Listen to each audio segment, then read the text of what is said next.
So it looked like DiJonai Carrington just got booted from the Dallas Wings. DiJonai, your game was stinking in the mud, and the Dallas Wings wanted nothing to do with you going forward. The WNBA just witnessed something that's never happened before in league history. A player so dangerous, so out of control, that referees literally had to call security during a game. That player? DiJonai Carrington. And after months of eye pokes, dirty plays, and creating absolute chaos wherever she went, the Dallas Wings finally said enough is enough. They just traded away their most controversial player, and honestly, it's about time. This is the same player who left Caitlin Clark with a black eye during the playoffs, nearly took out her own teammate while trying to hurt someone else, and created such mayhem during a Chicago Sky game. DiJonai Carrington couldn't keep her hands clean either. Would stand out of headlines on the internet. She was always in headlines, punching players in the eye. And then we have to remember, she nearly injured Paige. Like, everybody forgot about that. Y'all remember when she nearly injured Paige, nearly took her whole knee out? Like, we got to remember all of those things transpired during this basketball season, man. I'm here to tell you, they made it their business to get rid of her. Officials needed backup just to handle her post-game conversation. When your highlight reel looks more like a medical report than basketball plays, you know there's a serious problem. For flagrant fouls this season alone, tell you everything you need to know about why Dallas couldn't wait to ship her out of town. But here's what makes this story even more incredible. While Dallas fans are celebrating like they just won the lottery, Minnesota just willingly imported DiJonai,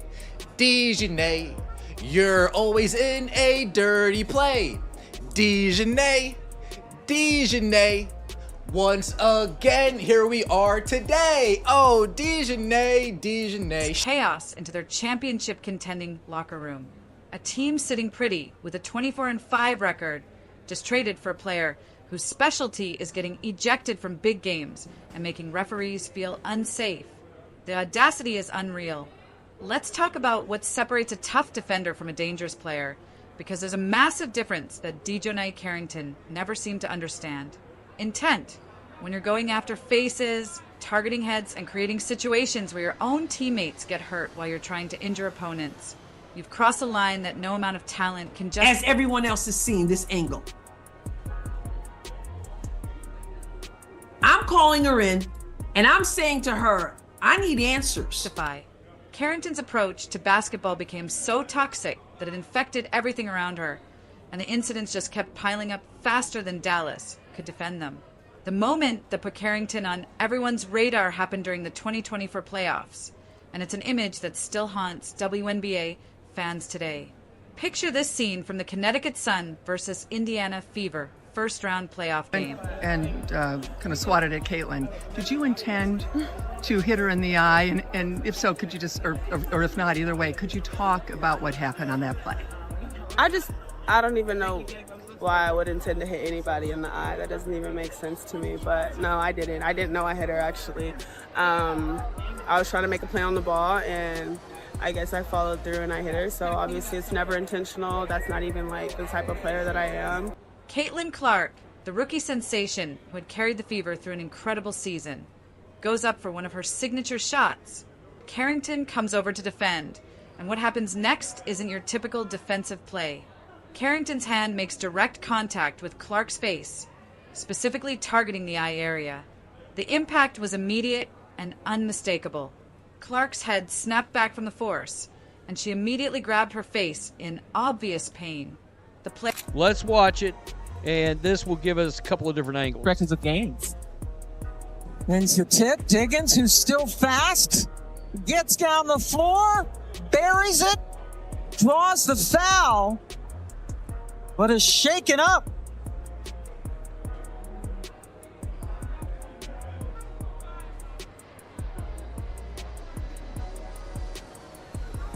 Player who had brought unprecedented attention and excitement to the WNBA was left with a visible black eye that became the story of the playoffs. But here's what most people don't know about that play. The aftermath revealed just how calculated Carrington's aggressive style really is. While Clark dealt with the physical damage, Carrington showed zero remorse or concern for what she had done. No apology, no acknowledgement. And there's Skylar. on the floor. At first glance, this might not look too bad. But when we get some different angles of it, you just see how this is clearly, definitely, 100% not a basketball play. Let's take a look. We got DiJonai. Signals for the officials that this will likely get upgraded. DiJonai, did you forget what sport you're playing? You know this is that maybe she had crossed a line. Instead, she doubled down on her aggressive approach, almost like she was proud of what happened. When asked directly about the incident, Carrington claimed she didn't even know she hit Clark, saying she was just trying to make a play on the ball. But anyone with eyes could see this wasn't basketball. This was targeting a star player, and it set the template for understanding every Carrington foul that followed. Fast forward to June 4th against the Seattle Storm, and we see the exact same pattern playing out like a broken record. Skylar Diggins dropped. DiJonai Carrington is clearly a dirty player. There's no ifs, ands, or buts about it. And if Chin, what do you have going on in that mind of yours? Are you okay? DiJonai, are you okay? DiJonai, are you okay? Are you okay? DiJonai, are you okay? DiJonai, are you okay? Are you okay? Yes, DiJonai. Get it together, collect your thoughts, collect your emotions, because the last thing we need to see you To the basket on a fast break, looking to score in transition. Carrington comes over to defend, and instead of making a clean play on the ball, she makes contact with Diggins' head while supposedly attempting to block the shot. The officials immediately called it a flagrant one foul because it was obvious this wasn't basketball. This was targeting another star player's head area. Ball's being pushed down court. Whoa. Yeah, I mean, this will be a better angle of it. I think we'll be able to see how hard the foul is right here. That's a hard foul, and she does get her in the face when she's coming down. Fans and analysts immediately recognized the pattern. This wasn't isolated incidents anymore. You could see the same targeting behavior, the same reckless contact with star players' faces and heads. One fan captured the sentiment perfectly, stating that this wasn't physicality, but a trash play from a dirty player who doesn't belong on the court. The public outrage grew louder with each incident, and rightfully so. Each incident escalated in severity. Basically reached around Shepard's body, but the fact that she went for the basketball and for the block really The basketball play. Yeah, it is. And she ends up getting Shepard in the face, the nose. I don't know which takes precedent. Oh, see, it's the hit the ball and then it's the pull back. They're showing it on the Jumbotron at a different angle that sort of looked like, watch after Carrington goes for the block, watch her pull back right here. And that's the part that I don't know if you separate. And public backlash, with the Clark incident becoming the template for understanding Carrington's approach. Whether it was going after established veterans like Diggins or rising stars like Clark, Carrington's method remained consistent. Target the face, target the head, and create chaos wherever possible. But if you thought things couldn't get worse, you'd be wrong. Most players worry about hurting opponents with dirty plays. Carrington managed to take out her own teammate while trying to hurt someone else. The May 21st game against Minnesota links perfectly captures everything wrong with Carrington's approach to basketball. You're watching a player so focused on causing damage that she creates collateral casualties in her own locker room. Like, I'm sorry, you don't get to plow through somebody's back, almost injure a teammate, and then say, yeah, and then like claim that you've done nothing. You've done nothing. Like, and people are like, stand on business. She's like trying to laugh at him. Like, no, you're just Pat Bev. You're not Draymond. You're Pat Bev. Like, realistically, you're Pat Bev. That's it. And like, look, and I mean this when I say this. It was a dangerous play only for Paige. Jessica Shepard goes up for a shot, and Carrington comes flying in with her usual reckless abandon. Instead of making a clean defensive play, she makes direct contact with Shepard's face while attempting to block the shot. The officials immediately called it a flagrant foul because the contact was so obviously intentional and dangerous. But the chaos didn't stop there. During the same reckless play, Carrington's out-of-control movements put Paige Beckers at risk. Her own teammate got caught in the aftermath of Carrington's dirty play attempt. Think about the mechanics of how one player can cause this much chaos in a single moment. You have to be... Was it a flagrant 1? Yes. Could it have been called a flagrant 2? Yes. Was it more dangerous to Paige Beckers than anyone else? Because Paige Beckers was the one who was the person who had to break Jessica Shepard's fall. Could she have blown out her teammate's knee? Yeah. Yeah. Like, that is what, like, realistically, that is what the conversation should be about. Because she wanted the Kiki Area fan viral meme. Because as soon as she did it, look at what she does as soon as she did it. As soon as she did, she walks towards Jessica Shepard and just tries to do a Kiki Area. Completely out of control and focused solely on causing harm to create this level of destruction. Even her own teammates started questioning whether playing alongside Carrington was worth the constant risk. When you're worried about getting hurt by your own player during practice and games, there's a serious problem. Beckers and other wings players began showing visible frustration with Carrington's style, knowing they could become casualties of her reckless approach at any moment. The Lynx players and coaching staff witnessed this level of recklessness firsthand and couldn't believe what they were seeing. You could see the disgust on their faces as they watched Carrington target their player's face while simultaneously endangering her own WNBA player who tried to rip Caitlin Clark's eye out. Zach Dean over at Outkick, hilarious. They tried to rip Caitlin Clark's eye out, has security called on her by ref. That's right. The referee had to call security on DiJonai Carrington. I can't say I'm surprised. I mean, hell, who wants to catch a stray eye gouge, a scoopage of the eyeball out, watching your eyeball roll across the floor because somebody's mad at one of your teammates? Minnesota's coaching staff knew they were dealing with someone whose style went far beyond aggressive basketball. This incident demonstrated that Carrington's style wasn't just dangerous to opponents. It was dangerous to everyone on the court. Dallas Wings management started realizing they had a liability, not an asset. When your own player becomes a threat to team chemistry and player safety. The specific sequence of events shows just how far Carrington's behavior had spiraled out of control. Whatever was said during that conversation created such an uncomfortable situation that a professional referee, someone trained to handle heated exchanges with players, decided he needed backup. This wasn't about a player being upset about a call. This was about a player creating an atmosphere so hostile that security intervention became necessary. Check this out right here. Yeah, you see this guy right here? Right in this Gentile area? You see this guy? The ref asked this dude to step out here. All right? Now, Cheryl Swoops wants this referee fired. She wants him fired. Look, he felt something. He felt something was amiss. Of course, Cheryl Swoops is defending DiJonai Carrington. You're not building a winning culture. You're creating an environment where nobody feels safe. The moment you start hurting your own players while trying to hurt others, you've crossed a line that no team can ignore. This wasn't about being physical or playing tough defense anymore. This was about a player whose approach to basketball had become so toxic that it infected everything around her. Officials started treating Carrington Literally having a civil conversation is insane. Mind you, he called the security over there. Her response showed zero self-awareness about how her behavior was perceived by officials and fans. If your idea of a civil conversation requires security backup, that says everything about your approach to communication.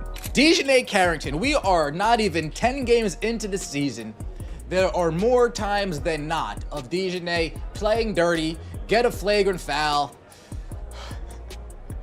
Oh my goodness, DiJonai, what's wrong with you, man? Is this what your coaches condone?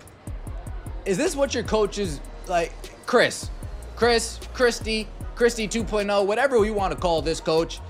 I mean, are we... After incidents like this, knowing they were dealing with someone who couldn't control her actions on the court.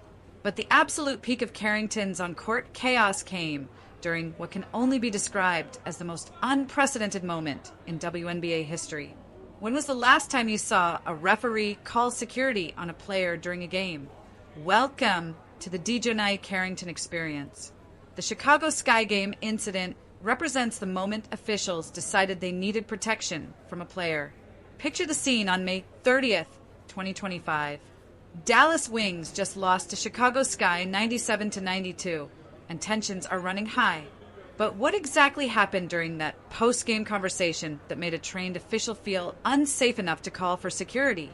The exchange between Carrington and referee Roy Galbian escalated so quickly that Galbian made an unprecedented decision in WNBA history.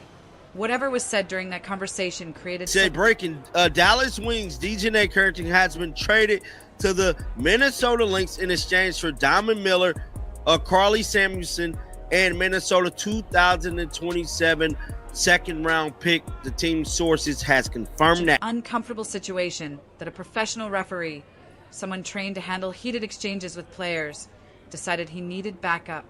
This wasn't about a player being upset about a call. This was about a player creating an atmosphere so hostile that security intervention became necessary. Now that's crazy, because last time we seen DiJonai Carrington interacting with Minnesota players, y'all remember this on Stud Buds, right? Listen. Just watch your step. Academy, go. Don't fall. I got this. Okay, well now we're even because your dog's shit and piss in our room. Oh, wow. We're even. Hey, all right, one more thing. Hey, I love how direct you are. Where's Courtney? It's time to go. Come on, bitch. Just watch your step. Academy, No, we all remember that. That was quite funny. Players and coaches watched in complete shock as security was called on a player during a basketball game. You could see the disbelief on their faces. Nobody had ever witnessed this level of dysfunction in professional basketball. Carrington's reaction on social media made the situation even worse. She wrote that calling security when she was literally having a civil conversation was... DiJonai, they not really rocking with you. They're trying to get rid of you. They're giving no reassurance that they want you around at all. You can't get in the game in the fourth quarters. You're buried in the bench. You've been awful this season. It looks like you've forgotten how to play basketball completely. And what do you know? Good morning. DiJonai Carrington has been traded. DiJonai Carrington has been traded to the Minnesota Lynx. Boy, boy, boy. Same. Her response showed zero self-awareness about how her behavior was perceived by officials and fans. If your idea of a civil conversation requires security backup, that says everything about your approach to communication. This incident became the final straw for many fans who were already fed up with Carrington's antics. Her 4 flagrant fouls this season built toward this exact moment. Each incident showed a pattern of escalating behavior that officials couldn't ignore anymore. The league's tolerance for her conduct was clearly reaching its breaking point when referees started calling for security during routine post-game interactions. When referees need security backup to handle you, you're not playing basketball anymore. You're creating problems that go way beyond the game. This wasn't about competitive fire or passion for winning. This was about a player who's and she's not gonna be going for your tomfoolery, your BS. When you get over there, trim the nails down, play basketball, and stop all that nonsense that you be doing. Stop all the flagrant fouling. Look, Cheryl Reeves ain't gonna be going for all that. She ain't gonna be going for your bull crap. You will be buried in the bench over there too. Cheryl Reeves will bury your ass in the bench over there too. Bring your game, not your name. Bring your game, not your fake fame. Had become so problematic that trained officials needed protection from her presence. Dallas Wings management finally realized they had to make a move, and the trade announcement sent shockwaves through the WNBA community. The Dallas Wings traded DiJonai Carrington to the Minnesota Lynx in exchange for Diamond Miller, Carly Samuelson, and Minnesota's 2027 second-round pick. After months of defending the indefensible, Dallas finally did what everyone saw coming. They shipped Carrington out of town, and the relief was immediate. Here's what makes this trade fascinating. Minnesota is a championship contending team that just willingly imported... Listen, DiJonai, I told you last time. I'm going to tell you again. You better bring your game to Minnesota, or next season you might not even be here. You might not even be here next year. You might be playing on a minimum next year to be in this league. Straight up. You got to understand, you was the same person going on podcasts talking about if we don't get what we want, we sitting and all that. You're not even good enough to be out here talking like that. Chaos into their locker room. The Lynx are sitting pretty with a 24-win, 5-loss record and positioning themselves as a major threat to the reigning champion New York Liberty. Now they've added a player whose specialty is creating problems that go way beyond basketball. Let's talk about what Dallas actually got in return, because this is where the trade becomes even more interesting. Diamond Miller was the 2nd overall pick in the 2023 WNBA draft and earned a spot on the WNBA All-Rookie team. During her rookie season, Miller averaged 12.1 points, 3.5 rebounds, and 2.5 assists per game. Her three-point shooting has been impressive in 2025, hitting 53.8% of her attempts. That's real talent Dallas can build around without worrying about eye pokes and security incidents. Carly Samuelson brings veteran experience with career averages of 5.3 points and 2 rebounds per game, shooting 41.1% from the field and 39.2% from beyond the arc. Yes, she's dealing with a left foot injury that required surgery, but at least she's not dealing with behavioral problems that require referee protection. Dallas fans are celebrating this trade.